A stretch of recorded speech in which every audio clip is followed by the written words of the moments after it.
BNP জামাত যেমন তার মিত্র দলগুলোকে কাছে টানতে ব্যস্ত সময় কাটাচ্ছে, তেমনি ছোট দলগুলো নিজেদের মধ্যে বোঝাপড়া সেরে নিচ্ছে।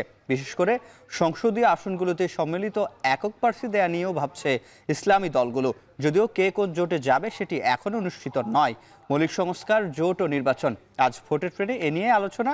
সঙ্গে আছে আমি সিফাত শাহরিয়ার। শুরুতেই দেখে আসবো দিনভর কে কি বললেন, রাজনৈতিক নেতারা কি বলেছেন সেটা জানতে চাই।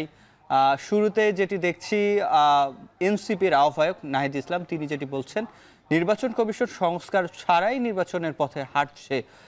এবং এবি পার্টির চেয়ারম্যান মুজিবুর রহমান মঞ্জু তিনি বলেছেন প্রয়োজনীয় সংস্কার শেষে দ্রুত গ্রহণযোগ্য নির্বাচন দিতে হবে। এদিকে গণসংহতি আন্দোলনের প্রধান সমন্বয়কারী জুনায়েদ সাকি বলেছেন নির্বাচনের আগে মৌলিক সংস্কার ও বিচার দৃশ্যমান হতে হবে। নাহিদ ইসলাম এবং জুনায়েদ সাকি একই অনুষ্ঠানে তারা যেটি বলেছেন, নির্বাচনের সময়কাল নিয়ে তারা একই ধরনের আসলে তাদের অবস্থান। এবং সবশেষ আমরা যেটি দেখছি, নির্বাচন কমিশনার ব্রিগেডিয়ার জেনারেল অবসরপ্রাপ্ত আবুল ফজল মোহাম্মদ সানাউল্লাহ তিনি যেটি বলেছেন, রোহিঙ্গারা যেন ভোটের অধিকার তালিকায় যুক্ত হতে না পারে সেজন্য ব্যবস্থা নেওয়া হচ্ছে। বিগত নির্বাচনগুলোতে অভিযোগ ছিল যে সেখানে রোহিঙ্গারাও ভোটার হিসাবে যুক্ত হচ্ছিল। তারা বলছেন যে তারা বিশেষ ব্যবস্থা নেবেন। দর্শক দেখছেন ভোটের ট্রেন্ড। আজ আমাদের সঙ্গে যুক্ত আছেন বিএনপির আইন বিষয়ক সম্পাদক ব্যারিস্টার কায়সার কামাল, তার কাছে যাব। কায়সার ভাই, আপনাকে স্বাগত ভোটের ট্রেনে। এখন টেলিভিশনের পক্ষ থেকে শুভেচ্ছা। জানতে চাই, আপনারা বিএনপির পক্ষ থেকে ডিসেম্বরের মধ্যেই নির্বাচন চাইছেন, আবার বিচারও চাইছেন একই সাথে। তো এই যে গণহত্যা চালালো, এটা আন্তর্জাতিকভাবেও স্বীকৃত, জুলাই আগস্টে 24-এ সে গণহত্যার বিচার এই ডিসেম্বরের মধ্যে, আপনি তো একজন আইনজীবী, কতটা সম্ভব? বিশেষ করে শেখ হাসিনার বিচার কতটা সম্ভব?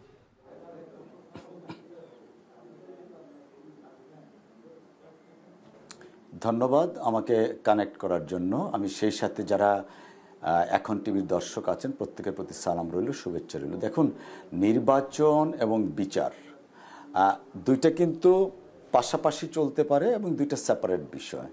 নির্বাচনটা হচ্ছে বাংলাদেশের মানুষের জন আকাঙ্ক্ষা, অর্থাৎ গত 16-17 বছর মানুষ আন্দোলন সংগ্রাম করেছে, আত্মাহুতি দিয়েছে, হাজার হাজার মানুষ শহীদ হয়েছেন, গুম হয়েছেন, লক্ষ লক্ষ মানুষ কারাগারে গিয়েছিলেন।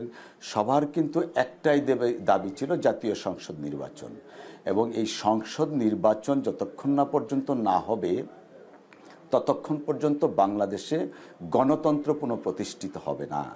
অর্থাৎ গণতন্ত্র পুনঃপ্রতিষ্ঠার জন্য নির্বাচন অবশ্যম্ভাবী একটা প্রক্রিয়া। আর বিচার যা বলেছেন, অফকোর্স বিচারটাও আমরা সকলেই চাই, কিন্তু বিচার প্রক্রিয়ার নামে যদি নির্বাচনকে প্রলম্বিত করা হয় তাহলে কিন্তু এই গণ আন্দোলন, বিপ্লব, আসল যে উদ্দেশ্যটা ছিল সেটা ফ্রাস্ট্রেটেড হয়ে যাবে। অফকোর্স আমাদের এই আন্দোলন সংগ্রাম ছিল কিন্তু গণতন্ত্রের দাবিতে। গণতন্ত্র পুনঃপ্রতিষ্ঠা করার জন্যই কিন্তু আন্দোলন সংগ্রাম।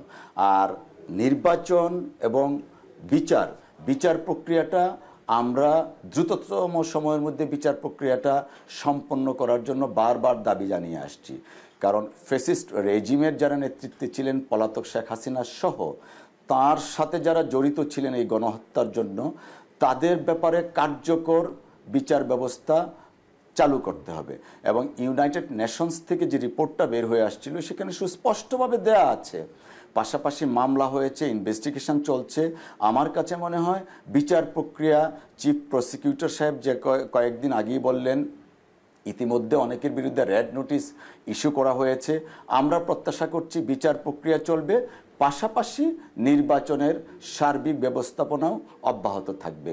এবং আমাদের দলের পক্ষ থেকে যে দাবি জানানো হয়েছে ডিসেম্বরের মধ্যে, সেই দাবির প্রতি এখনও আমরা অবিচল আছি। একটা কথা আমি একটু আপনাদের মাধ্যমে দর্শক শ্রোতার জ্ঞাতার্থে জানাতে চাই।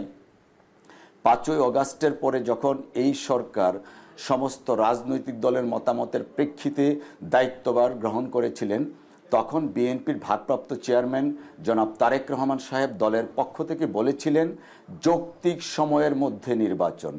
অর্থাৎ যৌক্তিক সময়ের মিনিংটা বর্তমান এই অন্তর্বর্তীকালীন সরকারের যারা দায়িত্বে আছেন প্রত্যেকেই বুঝেন what is the meaning of reasonable time. আমরা সেই রিজনেবল টাইমের মধ্যেই কিন্তু ডিসেম্বরটা ধরেছি, অর্থাৎ ডিসেম্বরটা সেই ওনারা যখন থেকে দায়িত্ব নিয়েছেন তারও 1 বছর পার হয়ে যাবে। একদম, আমি আপনার কাছে আবারও আসবো কায়সার ভাই, তার আগে ভোটের ট্রেনে নিচ্ছে একটা বিরতি, ফিরছি একটু পরে।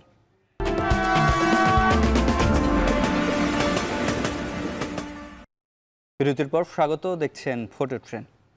আমাদের সাথে যুক্ত আছেন বিএনপির আইন বিষয়ক সম্পাদক ব্যারিস্টার কায়সার কামাল। কায়সার ভাই, আপনাকে আবারও স্বাগত। আজকে আপনি গণমাধ্যমের সাথে কথা বলার সময় একটি কথা বলেছেন যে রাখাইনে মানবিক করিডোর দেওয়ার আইনত কোনো এখতিয়ার অন্তর্বর্তী সরকারের নেই। এই আইনগত যে এখতিয়ারের কথা বললেন, আইনগত বিষয়টা আসলে একটু স্পষ্ট হতে চাই।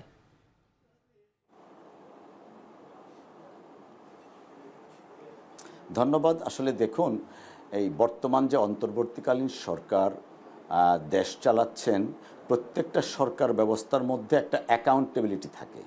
যেমন সংসদীয় গণতন্ত্রে পার্লামেন্টের কাছে দায়বদ্ধ থাকে, সেই হিসাবে নির্বাচিত সংসদ যেমন পার্লামেন্টের কাছে দায়বদ্ধ থাকে, প্রকারান্তরে তা জনগণের মধ্যে দায়বদ্ধতা থাকে।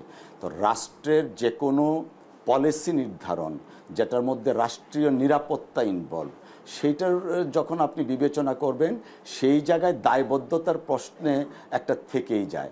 বর্তমান যে অন্তর্বর্তীকালীন সরকার, ওনারা জনগণ দ্বারা সরাসরি নির্বাচিত কোনো প্রতিনিধি না, তেমনিভাবে তিনারা সংসদেও দায়বদ্ধ না। তো ওনাদের যতটুকু দায়বদ্ধতা যদি আপনি টেকনিক্যালি চিন্তা করেন, যেহেতু এই সরকার রাজনৈতিক দলগুলোর মতামতের ভিত্তিতে এই সরকার পরিচালনা করছে, সেই কারণে আমি বললাম যে আইনগতভাবে ওনারা রাষ্ট্রীয় পলিসি নিতে পারেন না। যদি নিতে হয় সেই ক্ষেত্রে বিএনপি সহ অপরাপর রাজনৈতিক দল যাদের মতামতের ভিত্তিতে ওনারা আজকে রাষ্ট্রীয় কর্মকাণ্ড রাষ্ট্র ক্ষমতায় আছেন বা পরিচালনা করছেন, সেই সমস্ত রাজনৈতিক দলের সাথে আলাপ আলোচনার ভিত্তিতে রাষ্ট্রীয় পলিসি নির্ধারণ করা উচিত। পার্টিকুলারলি যখন রাষ্ট্রীয় নিরাপত্তার বিষয়টা আছে, স্টেট সিকিউরিটির বিষয়টা আছে। তো এখন যে মানবতার করিডোরের কথা বলা হচ্ছে, দেশের মানুষ কিন্তু জানছে না প্রকৃত অর্থে এটা কী। ঠিক তেমনিভাবে আমরা যদি সমস্ত রাজনৈতিক দল কারোর সাথে এই ব্যাপারে কোনো ধরনের কোনো পরামর্শ করেনি, যদি রাষ্ট্রের প্রয়োজন হয় এবং জাতীয় ঐক্যমত্য সৃষ্টি হয়, সমস্ত রাজনৈতিক দলের পরামর্শক্রমে যদি একটা পলিসি নেওয়া হয়, সেইটা বর্তমান অন্তর্বর্তীকালীন সরকারের জন্য ভালো হবে। যেহেতু সংসদ নেই, যে কারণে আমি বলছি তাদের আইনগত কোনো ভিত্তিটা নেই, কারণ তাদের জবাবদিহিতার কোনো জায়গা নেই। জবাবদিহিতার জায়গা যদি থাকে সেটা হলো আইন আপনার রাজনৈতিক দলের কাছে। অর্থাৎ এখন পর্যন্ত আমরা শুনিনি কোনো রাজনৈতিক দলের সাথে এই বিষয়ে পরামর্শ করে একটা সিদ্ধান্ত নিতে। দেখুন, আমাদের এই রাষ্ট্র কাঠামো বা রাষ্ট্র ব্যবস্থা সংবিধানে সুস্পষ্টভাবে আর্টিকেল 7-এ উল্লেখ আছে রাষ্ট্রের মালিক জনগণ। তো সেই জনগণের প্রতিনিধিত্ব করছেন হলো আমাদের রাজনৈতিক দলসমূহ। একদম স্পষ্ট। কায়সার ভাই, পরবর্তী প্রশ্নে যেতে চাই। সেক্ষেত্রে আজ এই যে ঐকমত্যর কথা বলছেন, জাতীয় ঐকমত্য কমিশন বিএনপি সহ প্রধান প্রধান রাজনৈতিক দল সহ প্রায় 30-এর বেশি রাজনৈতিক দলের সাথে একত্রে বসেছেন। অনেকগুলো দলই কিছু বিষয়ে একমত হলেও বিএনপি সেখানে একমত হচ্ছেন না। আমি যদি আপনাকে পয়েন্টগুলো বলি, একটি হচ্ছে যে সরকারের মেয়াদকাল অর্থাৎ সংসদের মেয়াদকাল 4 বছর, এই বিষয়ে বিএনপির দ্বিমত, এবং সেই সাথে দুবারের বেশি প্রধানমন্ত্রী নয়, সেখানে বিএনপির দ্বিমত। যদিও সেখানে বিএনপি বলছে পরপর দুবার পারবে, পরে আর পারবে, থেমে আবার পারবে। তো এই ক্ষেত্রে আসলে আমরা এই যে স্বৈরাচার কথা বলছি, বিগত রেজিমের কথা যেটি বলা হচ্ছে, সেখানে কিন্তু প্রধানমন্ত্রীর ক্ষমতার কারণেই আসলে সে এককভাবে যে আধিপত্য এবং তিনি স্বৈরাচার হয়ে ওঠার ক্ষেত্রে সহায়তা করেছে। তাহলে এই রাষ্ট্রীয়ভাবে প্রধানমন্ত্রীর ক্ষমতা কমানোর পক্ষে আপনারা কেন নয়?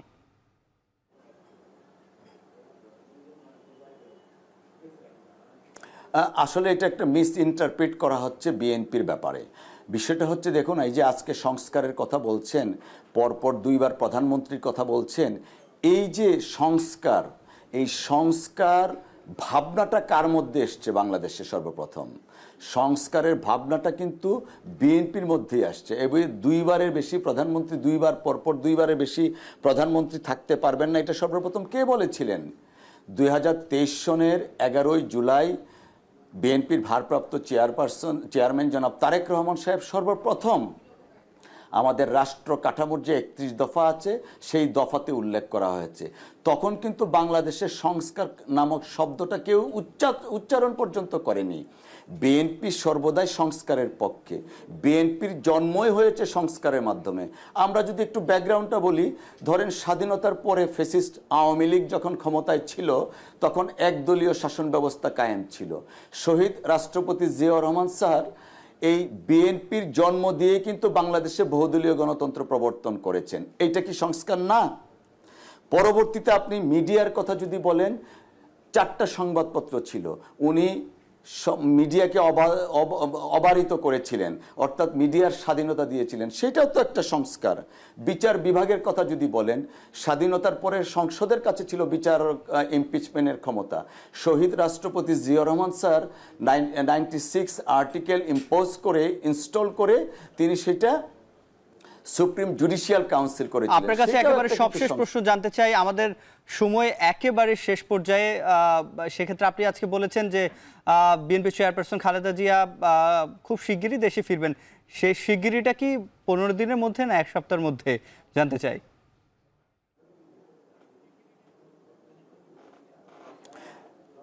দেখুন, দেশনেত্রী বেগম খালেদা জিয়া চিকিৎসার জন্য গেছেন লন্ডনে, ওনার চিকিৎসা অব্যাহত রয়েছে। চিকিৎসা শেষ হলেই তিনি দেশে ফিরবেন এবং দেশের মানুষ প্রত্যাশা করছেন, লক্ষ কোটি জনগণ প্রত্যাশা করছেন, চিকিৎসা শেষ হলেই তিনি দেশে ফিরে আসবেন ইনশাআল্লাহ। অসংখ্য ধন্যবাদ এখন টিভির সাথে যুক্ত হওয়ার জন্য। নিশ্চয়ই আবারও কথা হবে অন্য কোনো সময়ে। দর্শক, এবার নেব আরেকটা বিরতি, ফিরছি একটু পরই।